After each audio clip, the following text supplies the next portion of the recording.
জয় শ্রীকৃষ্ণ। রাধে রাধে।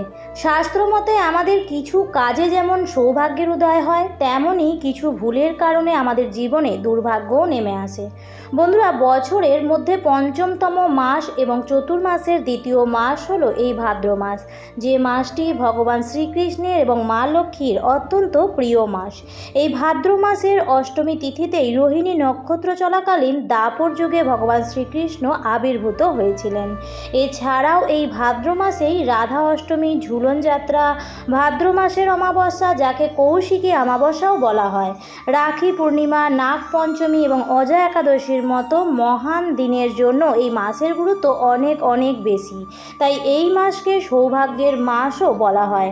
তাই এই মাসে আমাদের কিছু কাজ ভুলেও করতে নেই এবং এই মাসেই কিছু কিছু খাবার আছে যা খাওয়া উচিত নয়। আবার এই মাসেই কোন খাবারটি খেলে আমাদের জীবনে পরম সৌভাগ্য ভরে ওঠে, এই সব কিছু নিয়েই আজকের এই ভিডিওতে আলোচনা করব। নমস্কার বন্ধুরা, ভক্তিমূলক কথা চ্যানেলে জানাই আপনাদের সকলকে স্বাগত। বন্ধুরা, আশা করছি ঈশ্বরের আশীর্বাদে যে যেখানেই আছেন প্রত্যেকেই ভালো আছেন এবং সুস্থই আছেন। বন্ধুরা, প্রত্যেক মানুষই চায় যে তাদের জীবনে কোনো সমস্যা বা ঝগড়া ঝামেলা, অশান্তি বা কোনো আর্থিক সমস্যা না থাকুক। তাই সুখ, শান্তি, স্বাচ্ছন্দ্যের দেবী মা লক্ষ্মীর পুজো আরাধনা করে থাকে। কিন্তু বন্ধুরা, মা লক্ষ্মীকে প্রসন্ন করা অতটাও সহজ কাজ নয়। মা লক্ষ্মী যে বড়ই চঞ্চলা, সহজে প্রসন্ন হন না। আর যার উপর তিনি প্রসন্ন হয়ে যান তাকে জীবনভর কখনোই পিছনের দিকে দেখতেই হয় না। মা লক্ষ্মী তার সত্যিকারের ভক্তদের কখনো না কখনো অবশ্যই কৃপা করেন আর ভক্তিতে প্রসন্ন হয়ে আমাদের বাড়িতেও বিরাজ করেন। কিন্তু মা লক্ষ্মী যে বড়ই চঞ্চলা, তাই আমাদের ছোটোখাটো কোনো ভুলের কারণেই তিনি আবার রুষ্টও হয়ে যান। তাই বন্ধুরা, এই ভাদ্র মাস আপনারা কিভাবে সঠিকভাবে পালন করবেন, চলুন এবার সেই বিষয়ে বিস্তারিত আলোচনা করা যাক। তবে বিস্তারিত আলোচনার পূর্বে আমার সকল বন্ধুদের জন্য একটাই অনুরোধ করব যে ভিডিওটি শেষ পর্যন্ত দেখবেন। স্কিপ করে করে দেখবেন না, তাহলে অনেক কিছুই জানতে বাদ পড়ে যাবে। এবং ভিডিওটি দেখার পর যদি ভালো লাগে তাহলে অবশ্যই ভিডিওটিতে একটি লাইক করবেন এবং কমেন্টসে লিখবেন জয় মা লক্ষ্মীর জয়, জয় শ্রীকৃষ্ণের জয়। এবং বন্ধুরা, ভিডিওটি নিকট আত্মীয় স্বজন ও বন্ধু বান্ধবদের মধ্যে শেয়ার করে সকলকে জানার সুযোগ করে দিন। বন্ধুরা, এই ভাদ্র মাসকে শূন্য মাস বলা হয়। তাই এই মাসে বিবাহ, উপনয়ন, গৃহপ্রবেশের মতো কোনো রকম মাঙ্গলিক কাজ কিন্তু একদমই করতে নেই। তবে জন্মদিন, অন্নপ্রাশন, শ্রাদ্ধ, সোনার উপর জিনিস কেনা, বাণিজ্য করা এবং যে কোনো পূজা অর্চনা কিন্তু আপনারা এই মাসে করতে পারবেন। বন্ধুরা, যেহেতু এই মাস মা লক্ষ্মীর ও ভগবান বিষ্ণুর মাস, তাই এই মাসের বৃহস্পতিবার অবশ্যই কিন্তু আপনারা তুলসী মঞ্চে জল অভিষেক, বাড়িতে সন্ধ্যে দেওয়া, বাড়িতে সন্ধে প্রদীপ জ্বালানো এবং মা লক্ষ্মীর সামনে পাঁচালি পড়লেও মা লক্ষ্মী অত্যন্ত প্রসন্ন হয়ে যান এবং সেই বাড়িতে সুখ, শান্তি ও সমৃদ্ধিতে ভরিয়ে তোলেন। এই মাসে বন্ধুরা, বাড়ির বাসন আপনারা কাউকে ব্যবহার করতে দেবেন না। এছাড়াও কাউকে এই মাসে টাকা ধার যেমন দেবেনও না, তেমন টাকা ধার নেবেনও না। বলা হয় যদি এই মাসে ঋণ করা হয় তাহলে সেই ঋণ পরিশোধ করে ওঠা খুবই কঠিন হয়ে দাঁড়ায়। পারলে এই মাসে কাউকে ভগবত গীতা দান করুন। এই মাসে গরিব, দুঃখী, পশু পাখিদের অন্ন ভোজন করান। এতে জন্ম জন্মান্তরের দুর্ভাগ্য ভগবান হরণ করে নেন। এবং যেহেতু বন্ধুরা এই ভাদ্র মাসে ভগবান গণেশেরও জন্মতিথি, তাই এই মাসের প্রত্যেক বুধবার আপনারা গণেশজির প্রিয় লাড্ডু, দূর্বা এবং লাল ফুল দিয়ে যদি পুজো করতে পারেন তো বন্ধুরা এর ফলে অর্থভাগ্য খুলে যায়। শাস্ত্রমতে এই ভাদ্র মাসে কিছু কিছু খাবার বর্জন করা উচিত। সেই খাবারগুলি খেলে ব্যক্তির আয়ু ঘটতে পারে। শাস্ত্রমতে ভাদ্র মাসে মধু, গুড় ও সবুজ সবজি ও মূলো খেতে নেই, কারণ এই মাসে এই সবজি ও খাদ্য সামগ্রী খেলে শারীরিক অসুস্থতা দেখা দিতে পারে।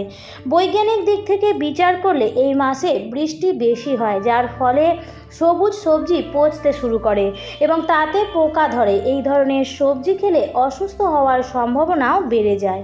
ভাদ্র মাসে তেল দিয়ে তৈরি জিনিস খাওয়াও অনুচিত, অর্থাৎ অতিরিক্ত তৈলাক্ত খাবার বা মশলাদার খাবারও ভাদ্র মাসে খাওয়া উচিত নয়।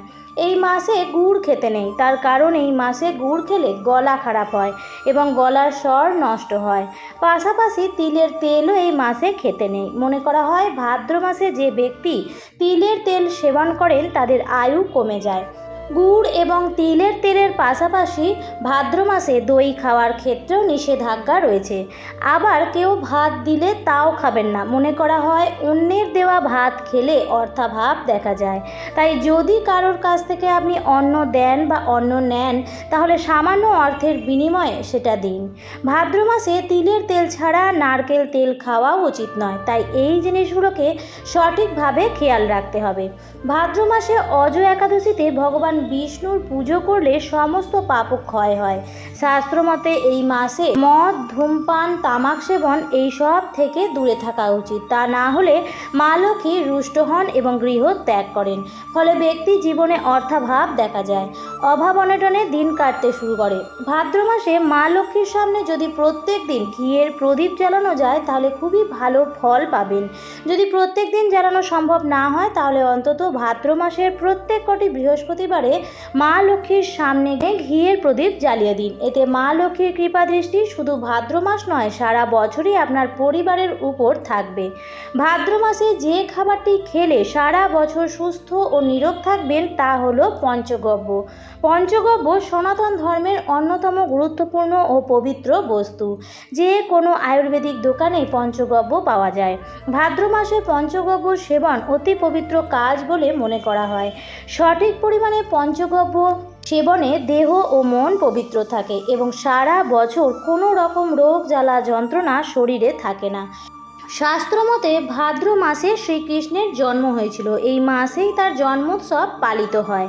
শ্রীকৃষ্ণের মাখন অত্যন্ত প্রিয় ছিল। মাখন চুরি করে খেতেন শ্রীকৃষ্ণ, তাই তার অপর নাম মাখন চোর। তাই এই মাসে মাখন মিছরি খাওয়াও খুবই শুভ। তবে মাখন মিছরি খাওয়ার আগে ভগবান শ্রীকৃষ্ণকে তা ভোগ হিসেবে অবশ্যই নিবেদন করবেন এবং তারপর তার প্রসাদ স্বরূপ সেটি গ্রহণ করবেন। এর ফলে স্বাস্থ্যোন্নতি হয়, শরীর থেকে সমস্ত ধরনের রোগ জ্বালা দূরে থাকে। শাস্ত্রমতে এই ভাদ্র মাসে স্নানের জলে গোমূত্র মিশিয়ে স্নান করলে সমস্ত পাপ নাশ হয়। বন্ধুরা, ভাদ্র মাসের বিশেষ বিশেষ তিথিতে পালনীয় নিয়ম মেনে পূজা অর্চনা করলে এবং শাস্ত্রসম্মতভাবে বিধিনিষেধ মেনে খাওয়া দাওয়া করলে ভগবান শ্রীকৃষ্ণ এবং মা লক্ষ্মীর আশীর্বাদ আপনারা অবশ্যই পাবেন। এবার বলে দিই ভাদ্র মাসে কেন দই খাওয়া উচিত নয়। আয়ুর্বেদ অনুসারে বলা হয় যে ভাদ্র মাসে দই বা দইয়ের তৈরি যে কোনো খাবারই এড়িয়ে চলা উচিত। এর সবচেয়ে বড় কারণ হলো বর্ষায় দই খেলে গলায় কফ হয়। আয়ুর্বেদ অনুসারে শরীরে ত্রিদোষের কারণেও রোগ হয়, যাকে বাত, পিত্ত এবং কফ বলা হয়। এর মধ্যেই এই মাসে দই খেলে কফ দোষ বৃদ্ধি পায়। এছাড়াও গলায় ব্যথা, সর্দি ও কাশিও হতে পারে। বিশেষজ্ঞরা বলছেন যে ভাদ্র মাসে দইয়ে প্রচুর পরিমাণে ব্যাকটেরিয়া পাওয়া যায়, যা শরীরের অন্ত্রের ক্ষতি করতে পারে। এছাড়াও এটি জয়েন্টে ব্যথার কারণও হতে পারে। এটি মাথায় রেখে আমাদের দই খাওয়া থেকে বিরত থাকা উচিত। বন্ধুরা, আশা করছি আজকের ভিডিওটি দেখে আপনাদের একটু হলেও উপকারে লেগেছে। তাই ভিডিওটি দেখে যদি ভালো লাগে তাহলে অবশ্যই লাইক, কমেন্ট, শেয়ার করুন বন্ধুরা। আর যদি চ্যানেলে নতুন হয়ে থাকেন তাহলে অবশ্যই চ্যানেলটিকে সাবস্ক্রাইব করে আমার সাথে থাকবেন। দেখা হবে পরবর্তী নতুন কোনো ভিডিওতে। ভালো থাকবেন, সুস্থ থাকবেন। ধন্যবাদ।